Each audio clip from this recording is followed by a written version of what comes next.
If this video is on your screen, you are probably someone that is interested in making money online. You are creative and you want to be a YouTuber, a TikToker, an Instagrammer.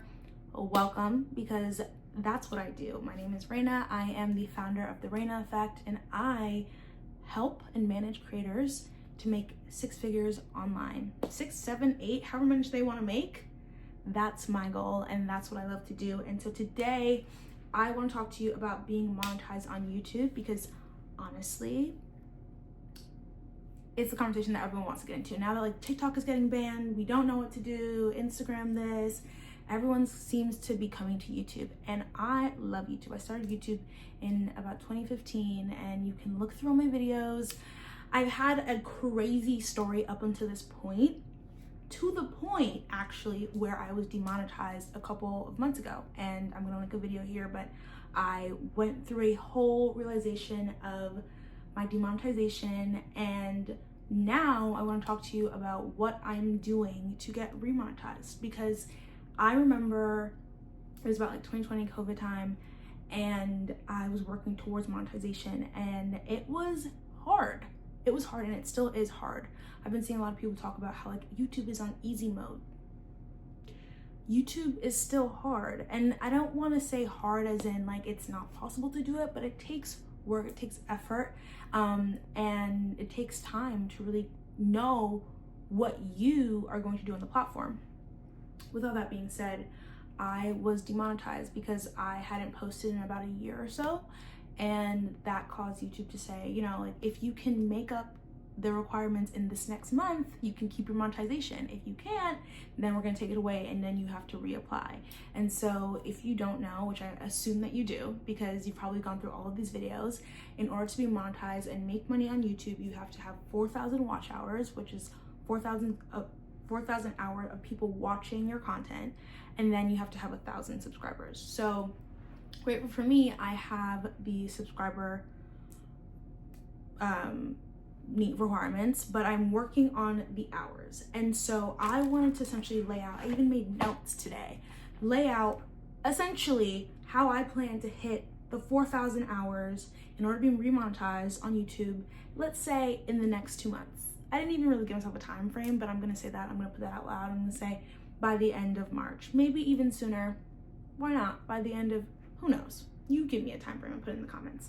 But that is what we're gonna talk about today. And my brain just like did a full, like confused, what's happening, what's going on. And if you don't know, if you're new to this channel, I'm working on not editing my videos, which is very interesting, but just speaking very freely and allowing myself to put out content and just speak authentically, and hoping that someone, whoever receives this, is helped by it. So let's jump immediately. And I have 5 things that I'm going to be doing that if you are also trying to be monetized, I recommend that you do as well.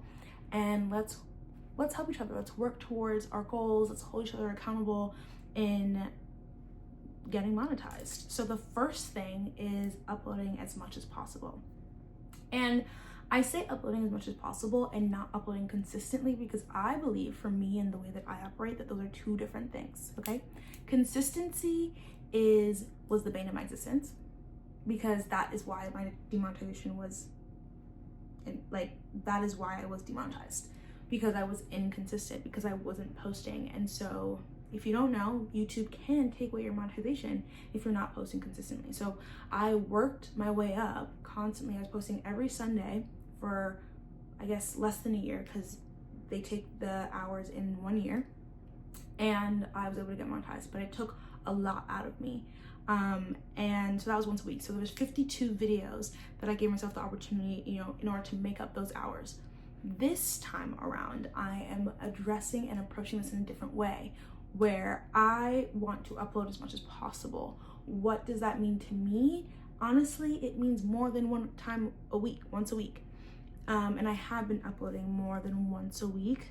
And that is because the videos that I'm making are not only easier on me, but easier on my time. So I'm not editing, I'm not, you know, sitting down in front of the computer and making this a whole process.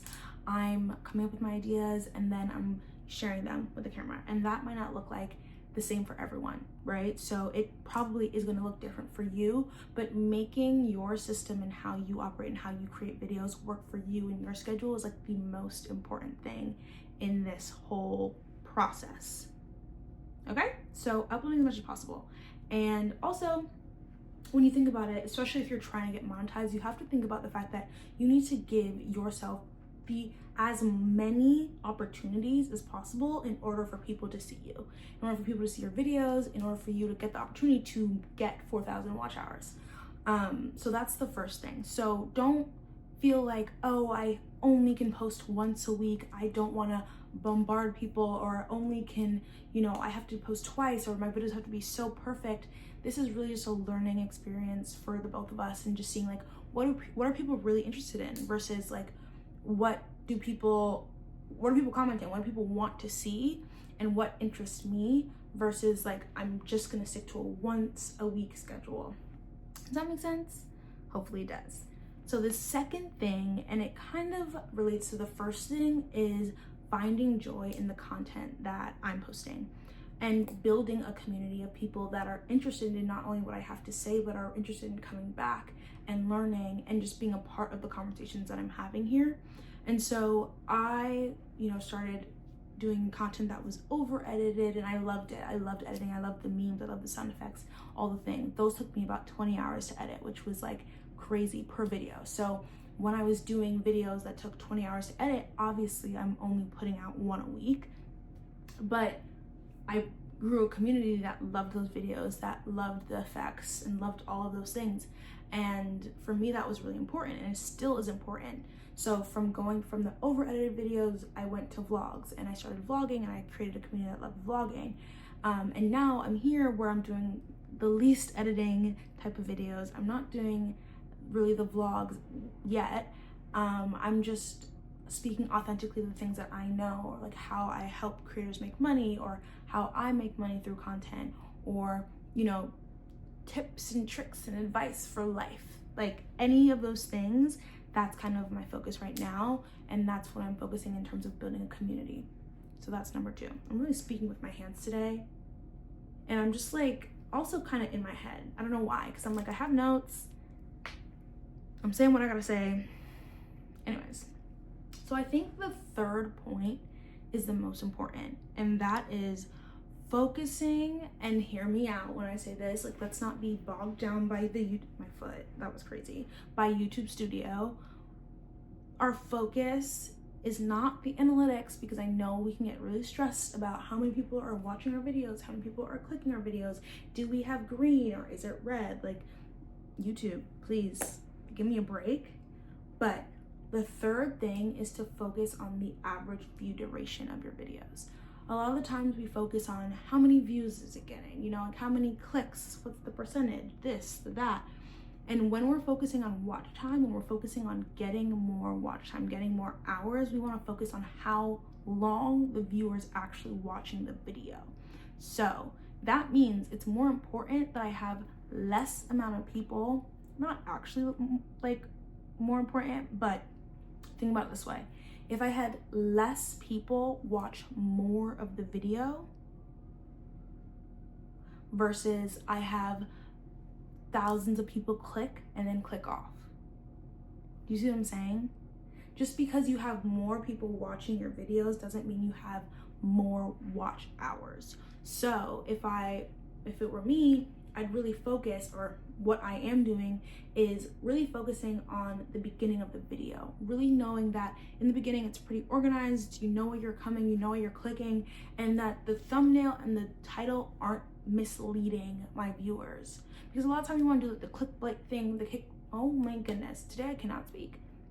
A lot of times people are like, clickbait, but you don't realize what clickbait is doing is it's making people interested in what you're talking about. So you click it, and then they click it and they get into it, and they're like, this does not relate to the title, this does not relate to the thumbnail, and then they click off.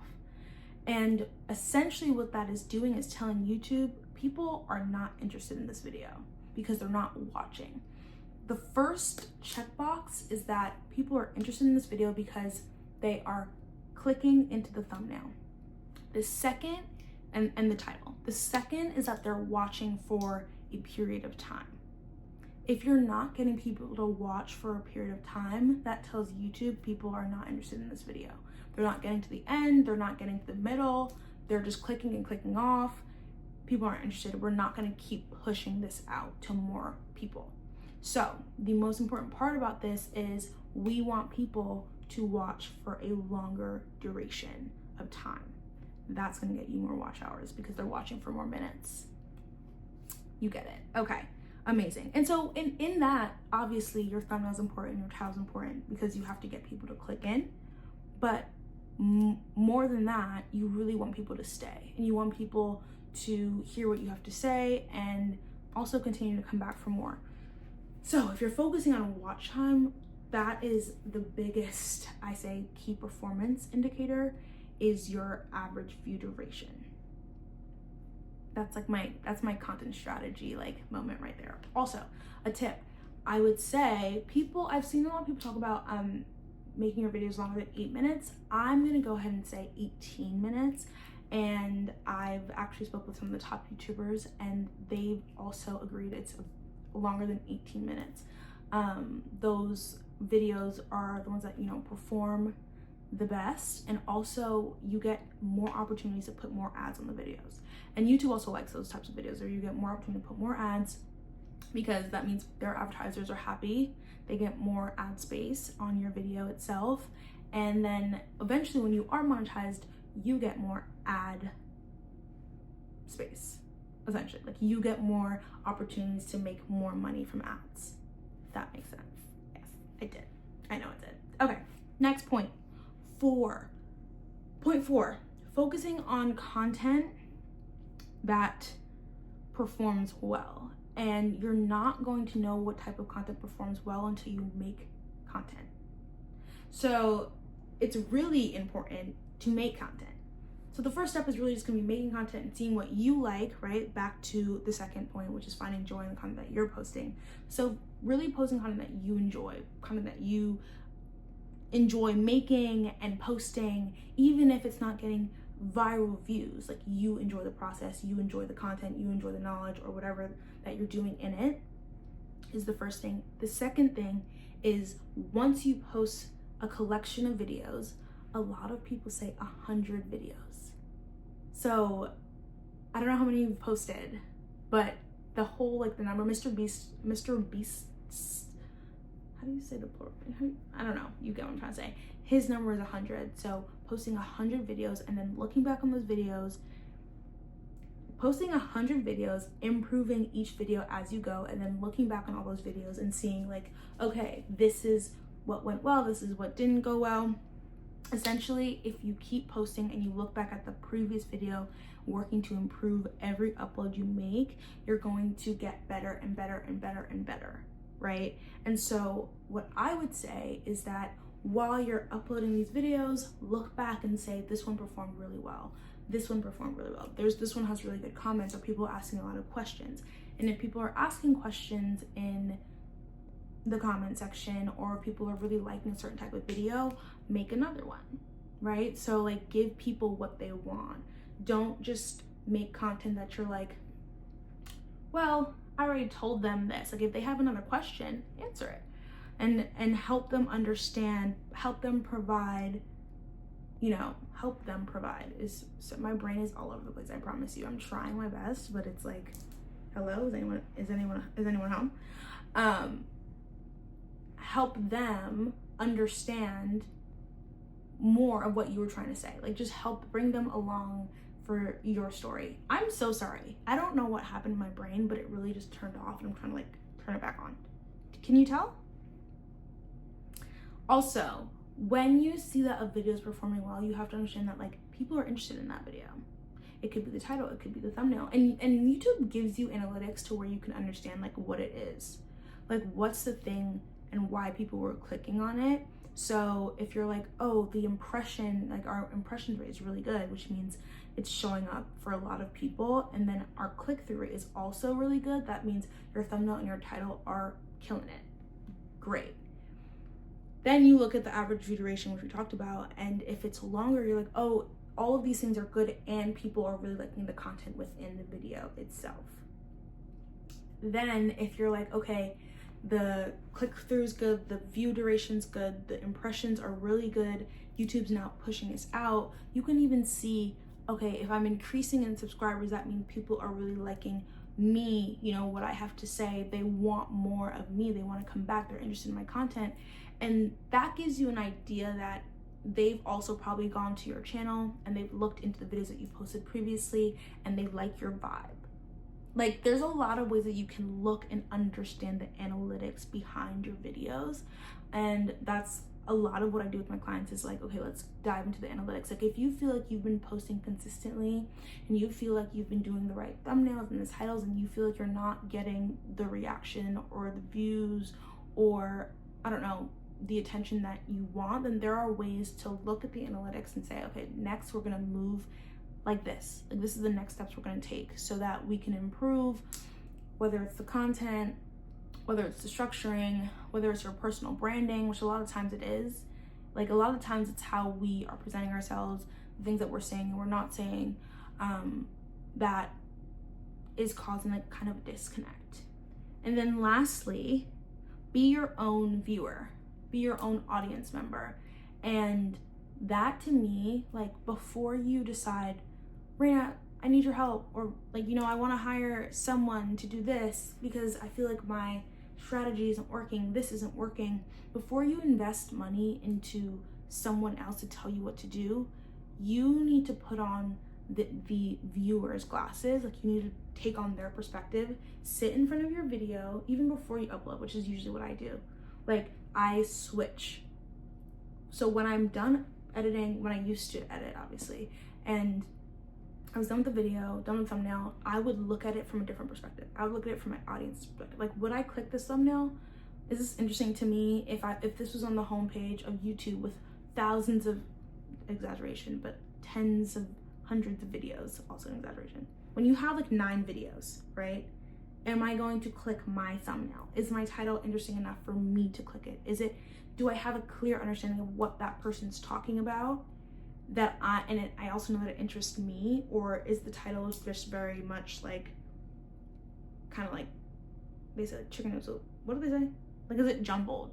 That like only the person that wrote it would understand it? Or is it concise? Is it clear? Is the thumbnail also clear to like give more information into the title that I'm interested in now clicking? Now that we're like, okay, yes, those things are good. Now that I clicked the video and I'm watching the video, I'm listening to my own, like, am I bored? Did I go and do something else? If it's a shorter video, like, you really want to know that you're keeping someone's attention. So did I get bored halfway through? How do I want people to watch these types of videos that I make? Is it that it's in the background when I'm cleaning, when I'm doing my laundry, when I'm, you know, is it a background type of noise? Because then I wouldn't add too many sound effects. I wouldn't add too many things that would draw their attention, would need to draw their attention back to the screen when I know it's more of a podcast type style and it doesn't need as many chops. So it's really being intentional about how you want your videos to be presented, to be watched, to be like consumed, and then being your own viewer and watching it from that perspective and saying, did it do that? Did I accomplish that, or did it not? Because if it didn't, then you know, okay, these are the things that either like my attention just slipped away and I got distracted, or these are the things that I would add here to make it flow more. And then you do those things. And it's not that this one video has to be perfect, but it's the fact that like it's a combination of edits for each video as you progress in your journey. And so for me, what that looks like is, even today, even though I don't know if it worked, I don't know if you guys are like, we're still here, or like, we clicked off, click through it down the drain. YouTube, don't share this with anyone. Tell me which one did you check off? For me, what I realized is, obviously with my longer videos that were like 40 minutes, 45, those have a longer watch duration. That's just kind of typical. Longer videos have longer watch duration because you're like waiting to see what happens, versus shorter videos, which is like the 20, 25, which obviously isn't that, they're not short, but those videos have shorter watch duration. And so my YouTube's kind of just like figuring out like what's happening with the videos that I'm posting right now.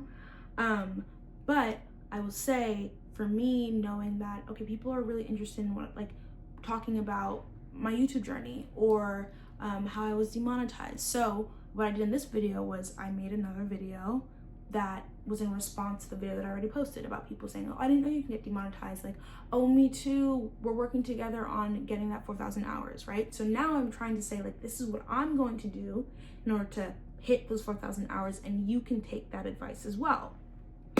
Additionally, the reason why I made notes today is because I think if I can really outline and structure my thoughts, and I'm not just like, you know, gabbing along, allows the viewer to say, okay, she has 5 points that she's gonna make in this video. Hopefully, right? Like, we're gonna follow her through this and know that she's making her way through the conversation versus me just like chit-chatting for 30 and you're like, girl, speed it up. So me organizing my thoughts in this way is me trying to be my own audience member, my own viewer, and say, like, if I knew that there were 5 points that you were making, I can then get through this video in a more structured way. So it's something I'm just testing. I don't know if it's like gonna work. I don't know if this is going to be how I proceed making videos and sharing my thoughts, but because I've analyzed my previous videos in a way where I'm just like, okay, I see like what people are really interested in. I see what people like. I see where I wasn't as structured or as focused, or I could have been more clear here. Let's take those notes and let's try to do better this time. And it doesn't, like I said, it doesn't have to be perfect. You're seeing me work through this process of creation and using my own creativity and my thoughts and being able to share those and articulate those with you, but also saying that in no way the way that I'm doing it is perfect, but I'm just trying to figure out what way works best for me. And that looks like me attempting multiple attempts to see, okay, this worked, this didn't. You can be better at that. You can dial down on this. And then hopefully after multiple reps, you get to the things that you really like. You get to how you like to present your ideas, or how you like to share the thoughts you're talking about, how you like to make thumbnails and titles and all of these, like what the style and the essence of your personal brand. And yeah, and so that's what I'm working on. It's about, you know, this is all about how I plan to hit 4,000 watch hours. And right now I think I'm at like 1,600 to give you an idea of where I'm at right now. But I also think that this is a part of finding your personal brand and what works for you and what works in order to allow you to show up over and over and over again. Me trying to avoid the word consistency because it's triggering. Anyways, I hope that was helpful, like I always say. And if you are going through the same thing, if you were either demonetized or you are currently working on monetization, definitely comment down below and let me know where you're at in your journey, how many hours maybe you need to get left, maybe the bumps in the road that you've hit, or if you just accomplished, if you just hit your 4,000 hours, congratulations to you, you're killing it. I'm excited for you to keep going and make it happen. So yeah, amazing. Thank you for coming to my little TED Talk, and I hope you guys come back.